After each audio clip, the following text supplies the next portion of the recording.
ശിവൻ ശിവൻ ശിവൻ. ആരാണ് ഈ ശിവൻ?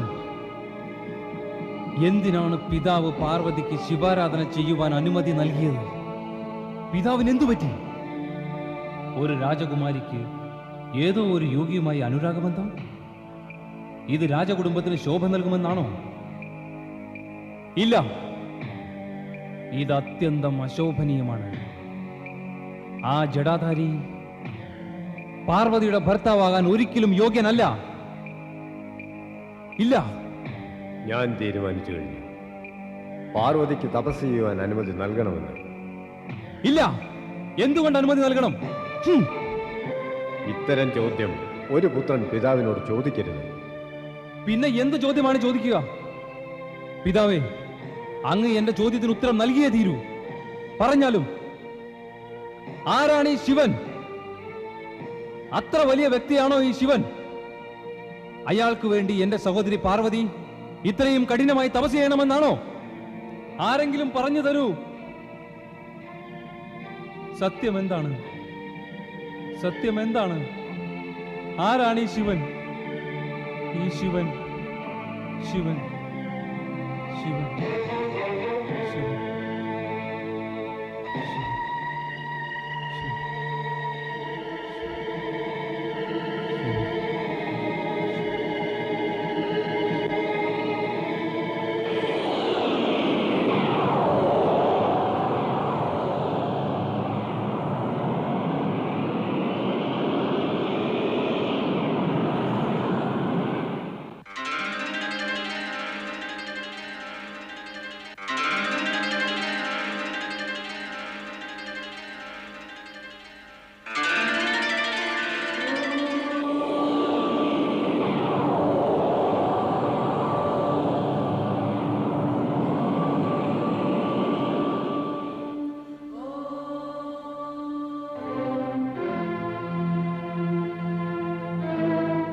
മൈനാക,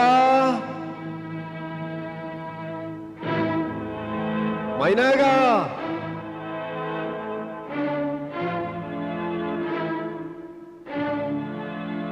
മൈനാക, മൈനാക. നിങ്ങൾ ആരാണ്? ഞാൻ നീ തേടുന്ന ആൾ തന്നെ. അയാൾക്കായി നീ വ്യാകുലനല്ലേ? ഇല്ലേ, ഇല്ല, ഞാൻ വ്യാകുലനല്ല. എനിക്കെന്താണ് ആവശ്യം നിങ്ങളെ തേടാൻ? ആവശ്യമുണ്ട്. പറഞ്ഞില്ലേ ഇല്ലെന്ന്? സ്വയം അവനവനെ കബളിപ്പിക്കരുത്. എന്ത് അധർമ്മിയാണ് നീ? ആരാണ് നിങ്ങൾ? ഞാൻ നിന്റെ ഹൃദയത്തിൽ വസിക്കേണ്ടവനാണ്, പക്ഷേ പുറത്തു നിൽക്കേണ്ടി വരികയാണ്. വാക്കുകളുടെ ജാലത്തിൽ കുടിക്കേണ്ടതില്ല. ആരാണെന്ന് പറയണം. എനിക്ക് നിന്നെക്കുറിച്ച് എല്ലാം അറിയാം. നീയും എന്നെ അറിയണം. ഞാൻ ശിവതത്വമാണ്. അപ്പോഴെന്നെ അറിയാമല്ലേ? പറയൂ, ഞാൻ ആരാണ്? നീ അജ്ഞാനി. ശിവതത്വമേ, ഞാൻ അജ്ഞാനിയാണെന്നറിയാമെങ്കിൽ ദൂരെ നിൽക്ക്. നിങ്ങൾക്ക് എന്നോട് ഭയം തോന്നുന്നില്ലേ? ദുർബലനെ എന്ത് ഭയം?